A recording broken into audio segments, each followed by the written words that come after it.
Good morning, good evening, good afternoon, wherever you may be in this big blue world. The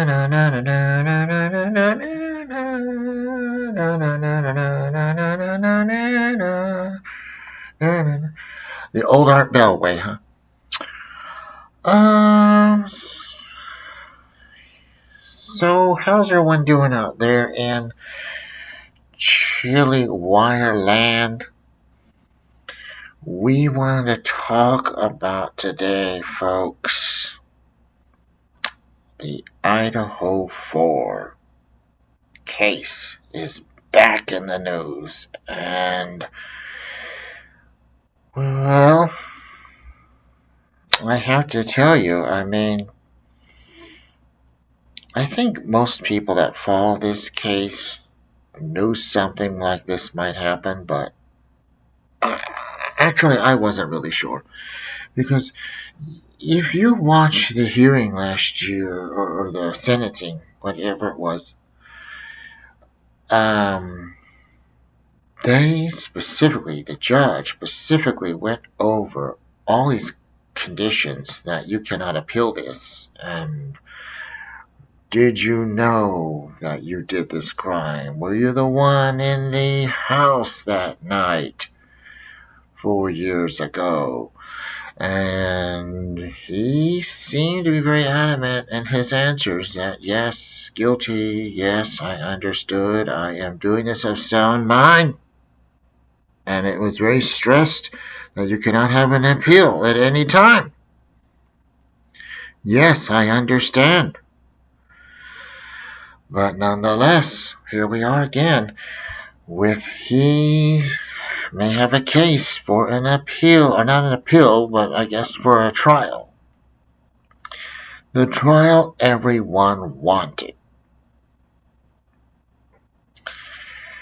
I have always thought that there's something strange about this case.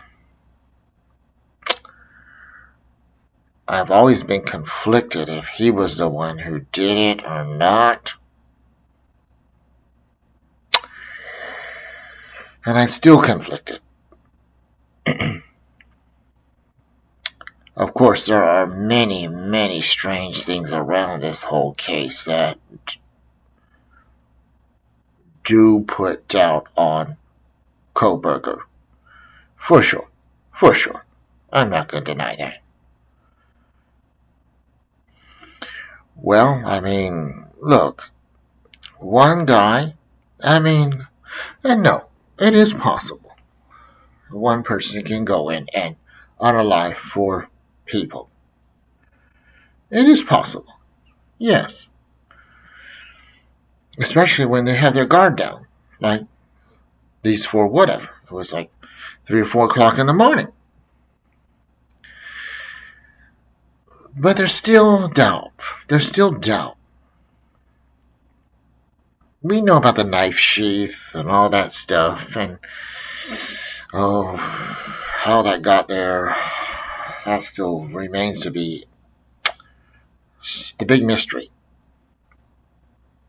But I don't know if that's enough to really. If there was a trial, the most damning piece of evidence would be that knife sheath. But is it enough with it to really say he's the one who did it just based on that? Couldn't that knife sheath would have been just picked up somewhere by someone Koberger interacted with? One of the real killers got a hold of it and just stuck it there. And the knife sheath is one thing. And it is so hard to let that go in some cases. But in some cases, it's not hard to let it go. Because that's all you have. And there's no other blood or anything in his car or anywhere that they found in his apartment. Well, as far as we know, we haven't. That's why they need a trial in this case. To go over it. Well, they released a lot of things since this trial has ended. I mean, since he was said he was guilty. A lot of interviews, a lot of strange things. I haven't listened to all of it, some of it. Some of it that I did hear is a little bit suspicious. Okay. But you gotta say to yourself, 57 times. 57 times that one of the victims was stabbed in a 5 to 10 minute window here. And then he just happened to have the strength to go on and unalive 3 other people. And you didn't have a drop of blood anywhere in your car. What was he wearing? Was he wearing some kind of suit? That doesn't explain how you don't have blood anywhere. Well, there's been new evidence in the pictures and the reaction, but I think the most strangest thing was the roommates. The roommates, folks. 8 hours. You don't call 911. Why do you not call for 8 hours? When this case happened, I wasn't here. I wasn't in America at the time, to be frank. But I followed it from afar for the 2 months it happened. I mean, the chase, the manhunt, all the drama with it. I followed it very carefully because this has been one of the most mysterious true crime cases probably in the last 50 years, maybe. OJ was up there. OJ Simpson. Even if he did it, it's still mysterious. Well, what's mysterious about that one is, like, how did he do it? You know, how was he right there? What kind of mood was he in when he did it? And was he really the one who did it, or was he just there at the scene? I've heard different theories about OJ. That he wasn't the one who did it, that he was at the scene. And even one guy said he was set up. No, he went back to the scene. Okay, like OJ hired. This is a little. Let's just deviate for a minute from Idaho 4. OJ hired a guy to go over to scare Nicole and, like steal something from her. But it went out of hand. And he ended up, of course, unaliving Nicole and Ron Goldman. He then called OJ and said it got out of hand. The B, you know what that is. B, bitch. She wouldn't cooperate. So he called OJ. OJ went back to look and saw the mess. And then the guy was with OJ, took a knife and cut OJ's hand to frame him. For some, I don't know the whole theory. It's plausible, actually. When you hear it, I heard it a few years ago. I don't know what the author's name was, came up with it. But it is plausible. And that could have been something like that. That he didn't mean to unalive Nicole. Maybe just get her roughed up a bit. I don't know. That's a whole nother rabbit hole to dive down. I heard the theory. But now back to this one, this Idaho 4. The big mystery here is the 8-hour delay. I've had roommates before in the past where if things, their tendencies, and when you're that age, your senses are much more heightened to what your roommates are doing. So if it's 8 hours and you don't hear nothing, you don't hear a mouse. Because you would hear a mouse, but you don't hear anyone moving around. You don't hear anyone getting up to go in the kitchen, to go to the restroom. You're going to be wondering, why is it so quiet in here when I have 5 other people in this house? We're not counting, especially one that has a boyfriend. And there's not a peep in here, and it's 6 a.m., 7 a.m. Already you're going to be kind of curious. I'm going to go take a look outside and see why it's so quiet. It's so quiet that it's deafening. So you're telling me that the roommate number 1 or roommate number 2 didn't get up at 7 or 8 a.m. to go look outside and wonder why is it so quiet in here? Think about that. Would most of us believe that? No. No, not at all. Especially by 9 a.m.? 9 a.m.? Don't tell me you still now you don't have more suspicion. Why is there no noise out there? No one's going in to cook some breakfast or I don't hear noise or racket. By now you would think Ethan and Xana would be out of the rooms. They've been in there since midnight.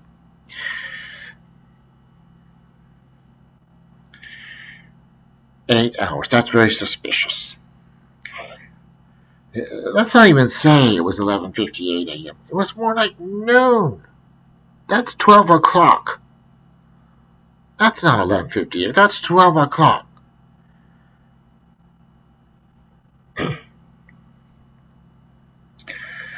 Even a college student doesn't sleep till 12 o'clock. I mean, occasionally. They're most likely up by 9, 10. I would think. So you have to look at that and wonder, that doesn't add up. There should have been a trial. Now, Kohlberger is claiming he was coerced into this plea agreement. So maybe he has a chance. Maybe to go to trial. I'll be very interested to see, as most of us will, how far this goes. We are now all going to be wondering how this will unfold. I have to say, this case has been very bizarre for years. All the cover-up, the redaction and the documents, all the weird stuff, and the dismissal, of all of the carousel of suspects that could have been in this case. There's like 100 other people that could have done this crime. But no, we just focus on Kohlberger. No. I don't want to hear that name. We just focus on Kohlberger. That's it. I don't care. No. We will not entertain any other name. These are these officials, police officials. Oh no, no, this is the best analogy I can put this. Let's say you go on vacation. Let's say you live in Los Angeles, okay? And you talk to you might be married, your wife, your kids, and your whoever. You're seeing this, and you say, "Hey, let's go to hmm, let's go to Kansas City.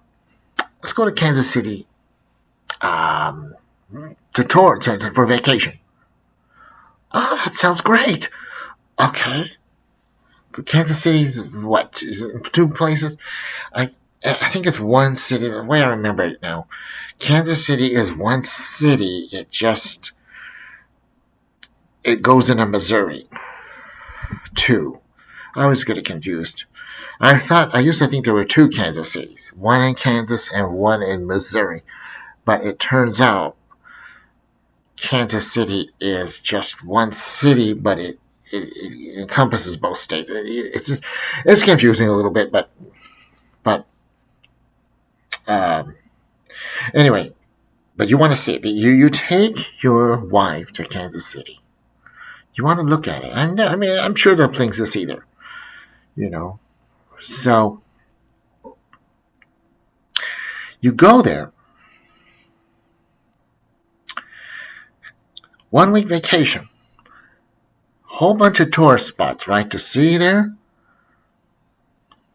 and it's like you go to one spot, whatever the number one attraction is, or number two, or number five, whichever. Let's say you go to the fifth ranked attraction in Kansas City, and you just go there every day. You don't go to any other of the places to see there. You say, no, no, this is enough. This is enough. Just seeing this one, like maybe a museum or something, um, or national park, whatever's there, and you just hang out there for 7 days. You don't go anywhere else. This is the same for the Idaho 4. The same analogy. It's like Kohlberger, Kohlberger. That's all. You know. You go to Kansas City. Oh, national park, national park. We don't need to see anything else. We don't need to look at anything else. That's the best way to put it. Okay. You just it's a very narrow view. And I don't see why, because there are some strange stuff in this case. Very strange, very bizarre, a lot of shady, suspicious people in it. And no, we're not looking at them. We're just looking at Kohlberger. I don't know. Um, I start to think about why he was there that night if he didn't do it, because that's the big question too. Why was he in the area? I'm sure he was. What was he doing over there? Was he a getaway driver? Was he involved some other way? It. We all want these answers. We've been dying for those answers for years since this happened. How did his knife sheath get in there if he didn't do it? Um, those are other theories that we can run by another time. But it's back, folks. It's back. Idaho 4. We thought it was dead and gone. It's back in the news. The case is going to be alive again, taking some twists and turns. Is Kohlberger going to get his trial? We all would love to see it. Should have been one in the first place. Do you know how many of us were disappointed when that trial was canceled? Everybody. I was going to watch every minute of that trial. And I don't usually watch trials because I find them boring, actually. But this one, I was going to watch every second of it. Even if I had to work or something, I would have watched the replay of it on YouTube. So we we have to keep an eye on this, and it'll be developing. And I just wanted to touch on that because, wow, we just never know what to expect. But I think the next few weeks will be a lot of things that come out about this. A lot of telling things. And when there's a case like this Idaho case, just this huge case, there's so many stories, that you can't even touch on. And there's lawsuits going on right now with the university versus this university, with this person versus that person about this case.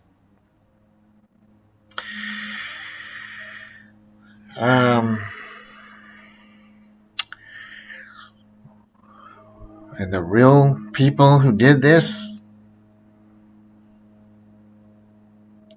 I don't know how they kept it a secret for 4 years. The old how nobody went and at least said something in the bar. You got drunk one night at the corner club and said, "Yeah, we did it. We came in there, and then we got away with it. They framed the other guy."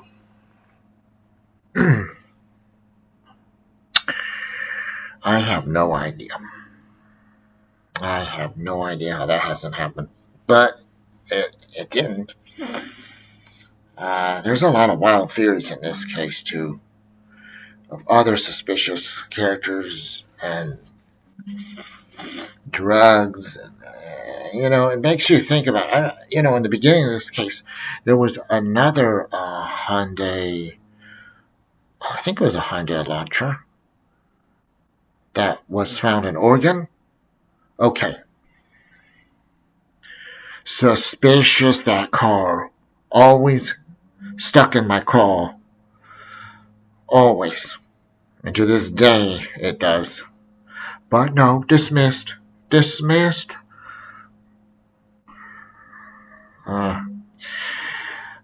Now, think about that.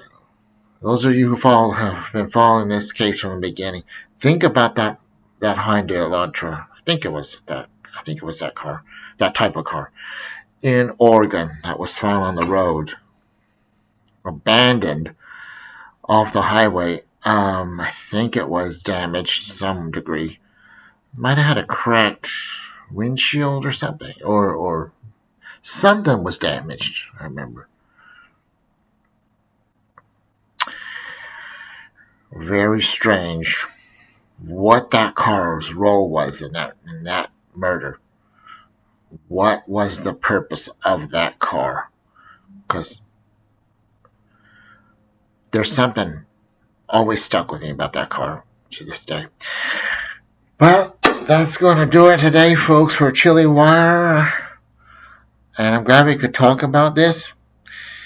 Be sure to like and subscribe to the channel and leave your comments about what you think is going on in this case and your theories. What happened really in this 4 gruesome unalivings. Well, we'll talk to you next time on Chili Wire. You have a good one.